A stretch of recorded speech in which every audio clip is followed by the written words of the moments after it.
Security से जुड़ चुके हैं राजेश जी। गुड मॉर्निंग, आपका ट्रेड आज का?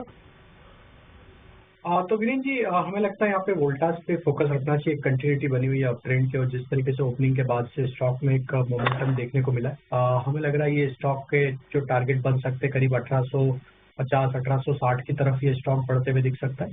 करंट लेवल से स्टॉप लॉस रखेंगे करीब 1808 रुपए के आसपास। 1808 का यहाँ पे स्टॉप लॉस रहेगा। आपकी कॉल होने के बाद एक छोटी सी करेक्शन आती है, उसके बाद वापस 52 वीक हाई ये स्टॉक लगाता है। राजेश पालवे जी, भारती एयरटेल, पहले तो गुड मॉर्निंग मेरी तरफ से। कोई व्यू स्टॉक पर?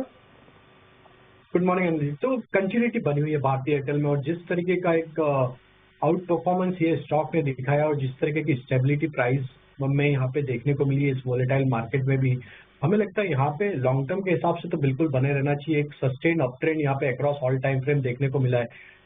एक डिप जो मिली थी हमने पिछले 2-3 ट्रेडिंग सेशन में जो देखने को मिली थी, ऑलमोस्ट 20 डे मूविंग एवरेज पे वो डिप अरेस्ट होते हुए दिखी और वहां से पुल बैक का ट्रेड यहाँ पे बनते हुए दिख रहा है। हमें लगता है वापस ये स्टॉक अपनी ऑल टाइम हाई ट्रेजेक्ट्री को रिगेन करते हुए दिखेगा पोजिशनल पर्सपेक्टिव से, but trading point of view से यस, यहाँ पे लॉन्ग साइड का ट्रेड लिया जा सकता है। यहाँ पे अपसाइड के टारगेट हमें लगता है 1590 की तरफ, 1590 और 1600 की तरफ आते हुए दिख सकते हैं। स्टॉप लॉस होगा करीब 1540 के आसपास। ओके है तो मल्टीपल बॉटम्स जो कि इसने क्रिएट किए थे बिटवीन 1 से लेके 16 अगस्त के बीच में। राजेश पालविया जी, जब ये लास्ट टाइम अगस्त 1 और 2 वीक में ओवरसोल्ड था, माइनस था 100 डेमा के, वहां से इसने पुल बैक लिया था। ये एग्जैक्टली वही जोन है। आपका टेक इस पर? तो देखिए, रिलायंस में जो करेक्शन बना है वो ऑलमोस्ट अपने एक मल्टीपल सपोर्ट जोन के आसपास से वापस यहाँ पे पुल बैक बनाते हुए दिख रहा है, जो कि है करीब 2900 की ट्रेजेक्ट्री में एक मल्टीपल सपोर्ट जोन बने हुए हैं रिलायंस के। और अगर हम देखें तो पिछले 2-3 महीनों में देखें तो स्टॉक ने वो सपोर्ट लेवल को होल्ड आउट किया और वहीं से एक पुल बैक का ट्रेड जरूर बना है। तो हमें लगता है risk to reward point of view से यहाँ पे 2900 का स्टॉप लॉस रख के अगर कोई ट्रेड लेता है तो हमें लगता है कि एक पुल बैक में ये स्टॉक में 2990 तक का अपसाइड आते हुए दिख सकता है, जो कि इसका करीब 20 day moving average supply zone है। तो I think risk to reward यहाँ पे फेवरेबल है और ब्रॉडर मार्केट भी एक रिकवरी के मोड में यहाँ पे दिख रहा है। हमें लगता है यस, रिलायंस का कंट्रीब्यूशन भी यहाँ पे आते हुए दिख सकता है। 2900 के स्टॉप लॉस से बाय करें 2990 के 1 से 2 दिन के पोजिशनल टारगेट के लिए। ओके, मीनवाइल एक बार आप लेकर आइए कैश स्टॉक पेटीएम। आज मेरी स्पॉटलाइट की शॉर्टलिस्ट में था, मैंने लिया नहीं फाइनली इसको क्योंकि तो न्यूज ड्रिवन स्टॉक्स आ गए थे। गोल्ड परसेंट आपका टेक टीवीएस पे? तो बिल्कुल वीरेन जी, यहाँ पे भी एग्जैक्ट 20 डे मूविंग एवरेज के आसपास से सपोर्ट लेके स्टॉक ने पुल बैक दिया है। और अगर हम देखें तो इस गिरावट में जो भी स्टॉक्स अगर हम देख रहे हैं जो 20 डे मूविंग एवरेज के आसपास से रिकवरी दे रहे हैं, वहाँ पे एक अच्छा पुल बैक बनते हुए दिख रहा है, जो कि क्लियर दिखाता है कि नियर टर्म स्ट्रेंथ वहाँ पे इंटैक्ट है। तो टीवीएस मोटर एक लॉन्ग टर्म के हिसाब से तो एक बेहतरीन स्टॉक है। अप ट्रेंड तो यहाँ पे बना हुआ है लॉन्ग टर्म में, और शॉर्ट टर्म में भी स्टॉक में एक स्ट्रेंथ बनी हुई है। 2840 के टारगेट के लिए बाय किया जा सकता है। करंट लेवल से 2765 ये स्टॉप लॉस रखना होगा। टीवीएस मोटर पे लॉन्ग साइड का ट्रेड लिया जा सकता है। ओके, चलिए अब आपको चार का चौका का सीक्वेंस बताते हैं। सबसे पहले राजेश पालवे जी से लेंगे सस्ता ऑप्शन ट्रेड, उसके बाद आशीष बहती के पास चलेंगे एक एफएनओ सुपरस्टार के लिए, चार्ट का चमत्कार के लिए शिवांगी, और नरेंद्र सोलंकी से मिड कैप फंडा। ये चारों के चारों ट्रेड्स कुछ ही देर में आपके लिए। अनुज जी, सस्ता ऑप्शन ट्रेड में लॉरस लैब यहाँ पे पसंद आ रहा है। स्टॉक में आज ओपनिंग के बाद से लॉन्ग बिल्टअप देखने को मिले। कल के सेशन में भी देखे तो क्लोजिंग के समय स्टॉक में एक अच्छा बाइंग इंटरेस्ट था, फॉलोअप बाइंग एक्शन यहाँ पे क्लियरली बनते हुए दिख रही। स्लाइड इन द मनी 500 की स्ट्राइक का कॉल ऑप्शन यहाँ पे बाय करने की सलाह रहेगी। हमें लगता है कि ये जिस तरीके से 500 रुपए के ऊपर अब लॉरस लैब सस्टेन हो रहा है, यहाँ पे नेक्स्ट टारगेट इसके 515 520 की तरफ आते हुए दिख सकते हैं। इस कॉल ऑप्शन के 500 की स्ट्राइक के कॉल ऑप्शन के टारगेट आना चाहिए करीब 26 रुपए से 28 रुपए की तरफ। स्टॉप लॉस जो रखेंगे वो करीब होगा 14 रुपीज के आसपास। ओके, तो लॉरस लैब ये हो गई राजेश जी की पिक। आशीष बहेती के पास चलते हैं। 10-15% और फिर नया ऑल टाइम हाई बनाता है। बिल्कुल ऑल टाइम हाई, शानदार मूव यहाँ पे। राजेश पालवी जी, आपका take as a trade consider करना चाहिए कैनियन होटल्स को अभी, और कोई ऑप्शन अगर आपके पास हो तो वो बताइएगा। बिल्कुल देखिए होटल स्पेस में एक मोमेंटम तो बना हुआ और इंडियन होटल इसमें एक आउट परफॉर्मिंग स्टॉक रहा है और हमने देखा जिस तरीके से यहाँ पे स्टॉक ने लोअर साइड से एक अच्छी रिकवरी यहाँ पे बनाई है। बिल्कुल बना रहा जा सकता है इंडियन होटल में और हमें लगता है कि स्टॉक में फर्दर और अपसाइड एक्सटेंड होते हुए दिखेगी।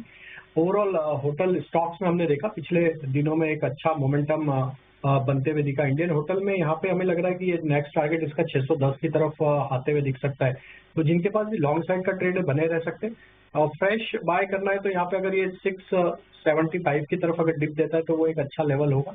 ओवरऑल स्ट्रक्चर बुलिश है तो 610 के टारगेट के लिए पोजिशनल टारगेट के लिए इंडियन होटल को रखा जा सकता है। करंट लेवल से स्टॉप लॉस होगा करीब 668 के आसपास। ओके, तो इंडियन होटल्स और गाबा सर, आज आपका टॉप।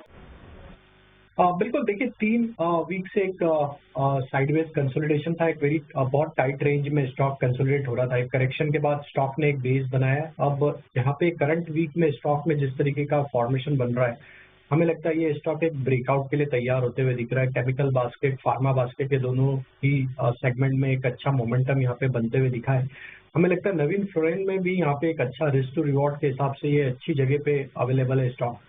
3330 का स्टॉप लॉस रखना होगा। लेकिन हमें लगता है कि यहाँ पे अगर ये ब्रेकआउट सक्सीड होता है, ये 3400 के ऊपर अगर क्रॉस करने में कामयाब होता है तो यहाँ पे हमें लगता है 3540 तक की अपसाइड बहुत शॉर्ट पीरियड में आते हुए दिख सकती है। तो 3330 का थोड़ा सा डीपर स्टॉप लॉस है, वो स्टॉप लॉस को रख के पोजिशनल ट्रेड 3550 के लिए लिया जा सकता है। ओके, चलिए फिर अब एक काम करते हैं, इस पैनल को अब थोड़ा सा पालवे के पास। राजेश जी, आपकी 2 ट्रेड। पहला स्टॉक जो पसंद आ रहा है वो है अतुल लिमिटेड। यहाँ पे एक नैरो प्राइस कंसोलिडेशन का ब्रेकआउट आते हुए दिख रहा है और हमें लगता है जिस तरीके से स्टॉक ने यहाँ पे ब्रेकआउट दिया है, यहाँ पे इसके टारगेट जो बन सकते हैं फ्यूचर्स में वो होना चाहिए करीब 8200 से 8220 की तरफ ये स्टॉक बढ़ते हुए दिख सकता है। स्टॉप लॉस होना चाहिए करीब 8070 के आसपास। और दूसरा स्टॉक जो पसंद आ रहा है वो है अल्केम लैब। यहाँ पे एक कंटिन्यूटी बनी हुई है, stock all time high trajectory को एंजॉय करते हुए दिख रहा है। जिस तरीके से स्टॉक में अब आज वापस से डे हाई की तरफ स्टॉक बढ़ते हुए दिखा है, हमें लगता है यहाँ पे कंटिन्यूटी देखने को मिल सकती है। 6480 6500 की तरफ स्टॉक बढ़ते हुए दिख सकता है। स्टॉप लॉस होना चाहिए करीब 6230 के आसपास। ओके, यहाँ पे फार्मा स्टॉक से मूव अच्छा है। जिक्र करते हुए एलकेएम का कविता जी ने यहाँ पर जिक्र किया, ग्रेनुअल्स का। ग्रेनुअल्स भी दी हाई की ट्रेजेक्टरी में आके ट्रेड करता हुआ, तो मूव अच्छा है यहाँ पे। एलकेएम मेरे स्क्रीन पे अच्छा मूव दे रहा है। एक स्टॉक और लेके आइए, आई थिंक टायर स्पेस में बालकृष्ण इंडस्ट्रीज को रखते हैं यहाँ पे करीब 3009। लोअर एजेस पे ये भी एक बड़ा क्लियर कट ब्रेकआउट है। मेरे ख्याल से अभी तक किसी ने मार्क नहीं किया। और एक और चीज है इस प्राइस में बहुत इंपॉर्टेंट है, वो 9 अगस्त और 12 अगस्त के SBI लाइफ और HDFC लाइफ, ये 2 स्टॉक्स पर एक ट्रेड ले रहे हैं या फिर एक व्यू ले रहे हैं। राजेश पालवे जी, कोई व्यू इन 2 स्टॉक्स पर? तो अनुज जी देखिए, इंश्योरेंस स्पेस में एक मोमेंटम तो जरूर बना था, लेकिन हमने देखा पिछले 2-3 दिनों से एक स्टॉक में प्रॉफिट टेकिंग देखने को मिली। SBI लाइफ में करेक्शन आते हुए दिख रहा है। हमें लगता है ये थोड़ा सा एक्सटेंड होते हुए दिख सकता है। 1810 इसके नेक्स्ट लोअर लेवल पे सपोर्ट है, तो आई थिंक थोड़ा सा वेट करना चाहिए। स्टॉक में जिस तरीके से फॉर्मेशन बने, हमें लग रहा है फर्दर ये करेक्ट होते हुए दिखेगा। 1810 के आसपास ये एक अच्छी जगह होगी वापस से स्टॉक को री इंटर करने के लिए। ओवरऑल लॉन्ग टर्म स्ट्रक्चर तो बुलिश ही है। HDFC लाइफ में भी देखें तो यहाँ पे भी जिस तरीके से सेक्टर के साथ ही मोमेंटम बना है, यहाँ पे भी करेक्शन आया है। यहाँ पे हमें लगता है 700 के लेवल का वेट करना चाहिए। इसमें भी फर्दर सप्लाई प्रेशर एक्सटेंड होते हुए दिख सकता है।